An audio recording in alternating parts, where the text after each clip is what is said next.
যার কপালে সেজদা নাই। বেটা তুই ঢাকা ইউনিভার্সিটি না, চিটাগাং ইউনিভার্সিটি না, বাংলাদেশের কোনো ইউনিভার্সিটি না, সারা পৃথিবীর সবগুলো ইউনিভার্সিটির থেকে যদি একটা একটা করে ডক্টরেট ডিগ্রি নিয়ে আসো, অথচ তুমি মুসলিম পরিচয় দেওয়ার পরেও তুমি আল্লাহকে সেজদা দাও না, আমি আনিসুর রহমান বললাম তুমি বেয়াদব, বেয়াদব, বেয়াদব বেটা, তুমি বেটা, তুমি অসভ্য। মূলত আমি এজন্য প্রতিদিন মোবাইল হাতে ধরে ভিডিও রেকর্ড করতে কঠোরভাবে নিষেধ করি। এটাই পরিচালক ভাই এটাই বলছেন, অর্থাৎ আমি যেটা বলতাম ওই ভাই কষ্ট করে তিনিই বলছেন এটা। এই জন্য আমি আবারও বলতেছি, মোবাইল হাতে ধরে রাখলে মনোযোগ হয় না, দিলের মধ্যে কথা জমে না, কোনো বক্তার জনপ্রিয়তা দিয়ে শ্রোতার কিছু আসে যায় না, বক্তারও কিছু আসে যায় না। উপস্থিতি বেশি হইলে সফলতা, কম হইলে ব্যর্থতা, এ কথা কি নয়, কোরআন সুন্নাহর আলোকে স্বীকৃত নয়। সংখ্যার ভিত্তিতে সফলতা নয়। এই জন্য এটা জরুরি। মানুষ কম হইছে না বেশি হইছে, জায়গা হইছে জায়গা হইছে না, লোক হইছে হইছে না, এগুলো কোনো বিবেচ্য বিষয় নয়। বিবেচ্য বিষয় হলো আল্লাহ তাআলার ধ্যান, খেয়াল, আখিরাতের ফিকির হৃদয়ের মধ্যে আসলো কিনা। এজন্য আবারও আমি বলছি, প্রত্যেকে মোবাইল হাতে ধরা যাদের, তারা হাতে মোবাইল ধরে কোনো রকম ভিডিও রেকর্ড করা যাবে না, এটা আমার আদেশ, আমি স্পষ্ট নিষেধ করলাম। এরপরে উপরে নিচে ডানে বামে হুজুর পাবলিক যারে দেখমু তারে সর্বোচ্চ ধমক দিয়া ইনশাআল্লাহ বাইর করে দেব। একলা না পারলে এনে আমার পরিচিত লোক আছে, অনেক লোক দিয়ে উড়াই দেব। হ্যাঁ, এই জন্য খামখেয়ালি করা যাবে না। না শুনলে কোনো আপত্তি নেই। আমি কোনো ভোটে দাঁড়াইছি না, আমি কোনো প্রার্থী না, আমার কোনো মার্কা নাই, কাজে আমার সকলের সমর্থন দরকার এমন না, ব্যাপক জনসমর্থন প্রত্যাশী নই আমি। আখিরাত দরকার, সওয়াব দরকার, নেকি দরকার, নেকি দরকার, আখিরাতের জন্য নেকি দরকার। এই জন্য দয়া করে সবাই মনোযোগী হইলে ভালো, অল্প হোক, আল্লাহর কথা মনোযোগ দিলে বরকত হবে। আর এটাই মূল মাকসাদ। কোনো বক্তার তামসা দেখা, কোনো বক্তার রং ঢং দেখা, এটা মূল উদ্দেশ্য নয়।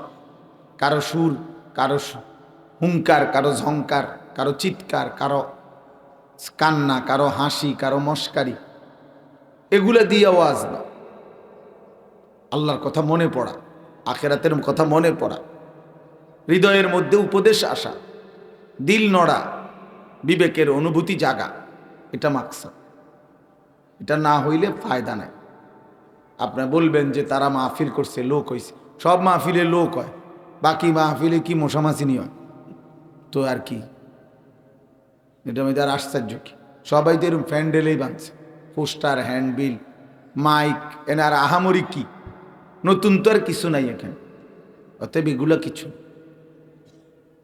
কোরআনুল কারীমের মধ্যে আল্লাহ তাআলা বলেন, ওয়ালাকাদ ওয়াসালনা লাহুমুল কাওলা লাআল্লাহুম ইয়াতাযাক্কারুন। আল্লাহ তাআলা বলেন, আল্লাহ তার বান্দাদের জন্য সবগুলো কথা বারংবার বলেছেন। ওয়াসালনা মানে বারবার বলা। আল্লাহ বলেন, আমি কথাগুলো বারবার বলেছি। কেন? যেন বান্দারা উপদেশ গ্রহণ করতে পারে। মানুষ বলে যে, রে এই লোকটা তোকে এতবার বলতেছে, তোর উচিত বেটা তার কথাটা গ্রহণ করা। মা তোকে এতবার ডাকতেছে, তোমার উচিত তুমি তোমার মায়ের ডাকে সাড়া দেওয়া। বাবা তোমাকে এতবার ডাকতেছে, আল্লাহ তাআলা বলে, বান্দা আমি তোমাকে বারবার ডাকতেছি। ইয়া আইয়ুহাল্লাযীনা আমানু, এই কথাটা কোরআনুল কারীমের মধ্যে হে ঈমানদারগণ 89 বার আছে। আকিমুস সালাহ, এটা প্রায় 82 বারের চাইতে বেশি আছে কোরআনের পাতায় পাতায়। ইত্তাকুল্লাহ, ইত্তাকুল্লাহ, এটা বারবার আছে। আল্লাহকে ভয় করো। কতভাবে যে কথাটা আল্লাহ বলছে, ইত্তাকুল্লাহ, ইত্তাকুল্লাহ, ফাত্তাকুল্লাহ, ওয়া মান ইয়াত্তাকিল্লাহ ইয়া আইয়ুহান নাবিয়্যু ইত্তাকিল্লাহ লাআল্লাহুম ইয়াত্তাকুন লাআল্লাকুম তাত্তাকুন ইন তাত্তাকুল্লাহ। এভাবে বারবার একই কথা, আল্লাহকে ভয় করো, আল্লাহকে ভয় করো, আল্লাহকে ভয় করো, আল্লাহকে ভয় করো, আল্লাহকে ভয় করো। আল্লাহ বলেন আমি কথাগুলো বারবার বলছি। আদম আলাইহিস সালাম এবং ইবলিসের ঘটনা, সেজদা করা না করা, যে ইবলিস সেজদা করে নাই, তাকে যে আল্লাহ বিতাড়িত করে দিয়েছেন, এই কথাটা কোরআন শরীফে 10 বার আছে। একই কথা, একই কথা 10 বার বলছেন আল্লাহ বারবার। বান্দা তোমার যেন উপদেশ হয়, তোমার কলিজা যেন নড়ে, দিল যেন নড়ে, অনুভূতি যেন জাগে।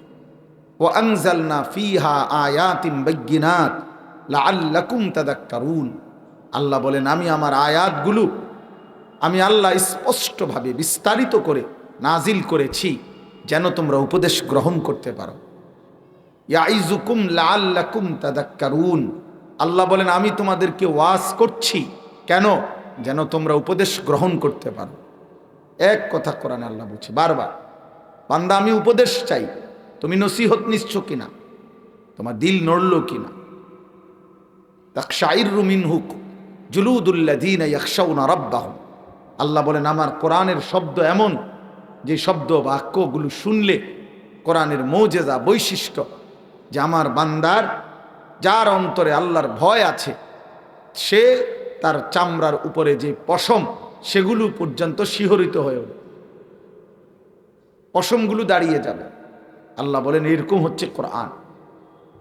কোরআন ইজা সামিউ মা উনজিলা ইলার রাসূল তারা আয়ুনাহুম তাফিদু মিনাদ দামঈ মিম্মা আরাফু মিনাল হক। আল্লাহ বলেন নবী আপনার সাহাবাদের দিকে দেখেন, আল্লাহ খুশি হয়ে নবীর সাহাবীদের দিকে আল্লাহ সাক্ষ্য দিচ্ছে যে বন্ধু আপনার সাহাবারা, আমি আল্লাহ আপনার উপরে নাজিলকৃত এই কোরআন যখন ওরা আপনার জবান দিয়া শুনে, আপনি তাকাইলে দেখবেন প্রত্যেকের চোখ দিয়ে পানি ঝরছে। তারা আয়ুনাহুম তাফিদু মিনাদ দামঈ, চোখ দিয়ে পানি ঝরছে। এটা মাকসাদ দোস্ত। হযরত আব্দুল্লাহ ইবনে মাসউদ রাদিয়াল্লাহু তাআলা আনহু নবীজির বিখ্যাত সাহাবী, তিনি বলেন আমি একদিন নবীজির আদেশে সূরা নিসার 40টা আয়াত নবীজিকে তেলাওয়াত করে শুনাইছি। তিনি বলেন 40 আয়াত পরে নবীজি আমাকে বলছেন হাসবুকাল আন, এখন থামো। আমি থামলাম, নবী সাল্লাল্লাহু আলাইহি ওয়াসাল্লামের চেহারা মুবারকের দিকে তাকিয়ে দেখলাম ফাইজা আইনাহু তাদরিফান, তার চক্ষু মুবারক থেকে অঝরে পানি ঝরছে। নবী কাঁদতেছিলেন আল্লাহর কোরআন শুনে, সাহাবায়ে কেরাম কাঁদতেন, দিল নড়ে উঠত। নাসমাউ লাহু আজিরান কাআজিরিল মিরজাল, সাহাবায়ে কেরাম বর্ণনা করতেন নবী সাল্লাল্লাহু আলাইহি ওয়াসাল্লাম যখন সেজদা দিতেন, আমরা তখন নবীজির পিছনে শুনতে পেতাম নবীজির বুকে ভিতর থেকে চুলার মধ্যে গরম পানি যেভাবে টকবক করে, প্রচণ্ড গরম উতরায়, আল্লাহ নবীর কলিজা থেকে বুকের ভিতর থেকে কান্নার এরকম টকবকে আওয়াজ বের হতেছে। সাহাবায়ে কেরাম বর্ণনা করছে যে আমরা শুনতে পেতাম। এর জন্য দোস্ত কোনো বক্তার তামসা দেখার মধ্যে কোনো কিচ্ছু নেই না, কোনো বক্তার সাথে ছবি উঠাইয়া কোনো ফায়দা নেই, ফায়দা নাই। আপনি কাবা শরীফের ইমাম সাহেবের সাথে গিয়ে ছবি উঠাইলেন, আর কাবা শরীফ আর ফেরেস্তা দেখে বলবো মাশাআল্লাহ, মনো তারা দুজনে মনো ইমামতি করে নাকি? ফেরেস্তা বুঝে না আপনি যে কি জাতের সংবং, এটা ফেরেস্তা বোঝে না। হ্যাঁ, তাইলে ফায়দা কি? ফায়দা কি? আল্লাহকে ফাঁকি দেবেন কিভাবে? আল্লাহকে ফাঁকি দেবেন কিভাবে?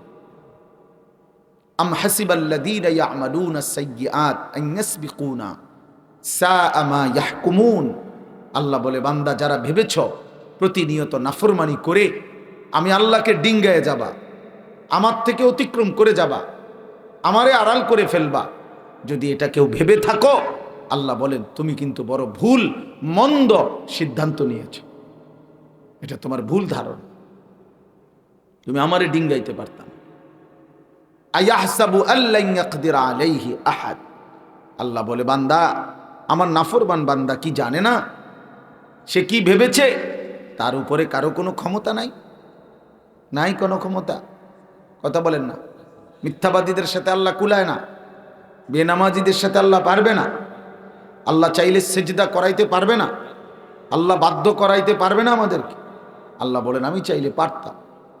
ফালাউ শাআ লাহাদাকুম আজমাইন, আল্লাহ যদি চাইতেন তো সকলকেই বাধ্যতামূলক হেদায়েত দিতে পারতেন। ওয়ালাউ শাআ রাব্বুকা লাআমানা মান ফিল আরদি কুল্লুহুম জামিআ, আল্লাহ বলেন আপনার রব আল্লাহ যদি চাইতেন তাহলে জমিনের সকলকেই বাধ্যতামূলক ইমানদার বানাইতে পারতেন। ওয়ালাউ শি'না লাআতাইনা কুল্লা নাফসিন হুদাহা, আল্লাহ বলে বান্দা আমি চাইলে তোমাদের সকলকে বাধ্যতামূলক আমি হেদায়েতের উপরে সেজদা দেওয়াইতে পারতাম। বান্দা, তোমার মতো সামান্য বান্দা আমার একটা সেজদা দিলা না সারা দিনে, 5 ওয়াক্ত নামাজের একটা রাকাত, একটা সেজদা তুমি দিলা না।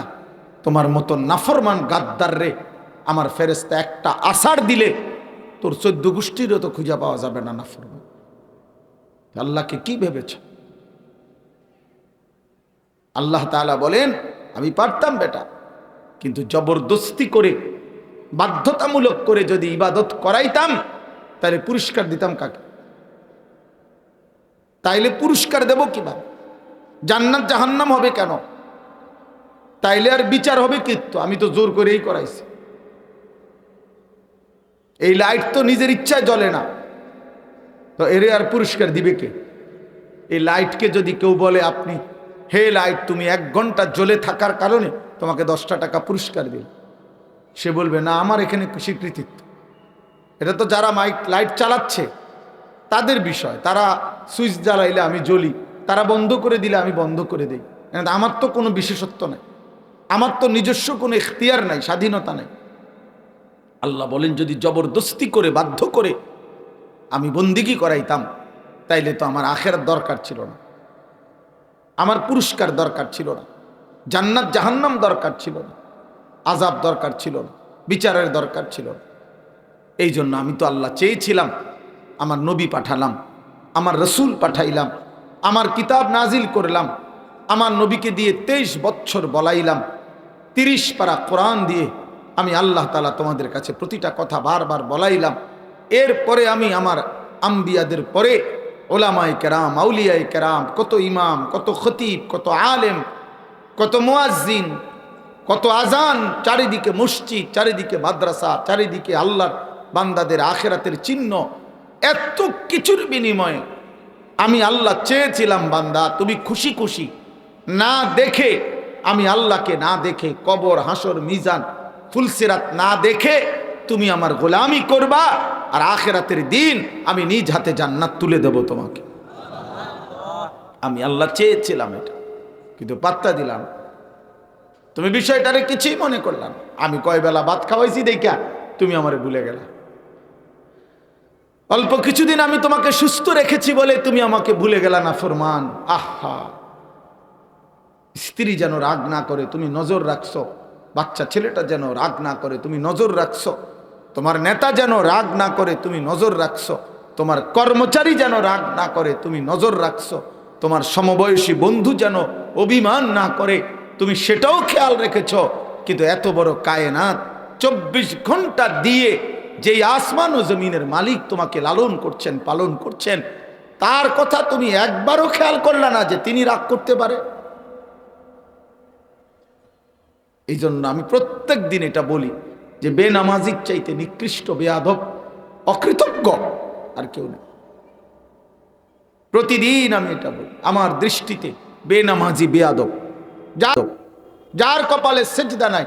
বেটা তুই ঢাকা ইউনিভার্সিটি না, চিটাগাং ইউনিভার্সিটি না, বাংলাদেশের কোনো ইউনিভার্সিটি না, সারা পৃথিবীর সবগুলো ইউনিভার্সিটির থেকে যদি একটা একটা করে ডক্টরের ডিগ্রি নিয়ে আসো, অথচ তুমি মুসলিম পরিচয় দেওয়ার পরেও তুমি আল্লাহকে সেজদা দাও না, আমি আনিসুর রহমান বললাম তুমি বেয়াদব, বেয়াদব, বেয়াদব বেটা, তুমি বেটা, তুমি অসভ্য।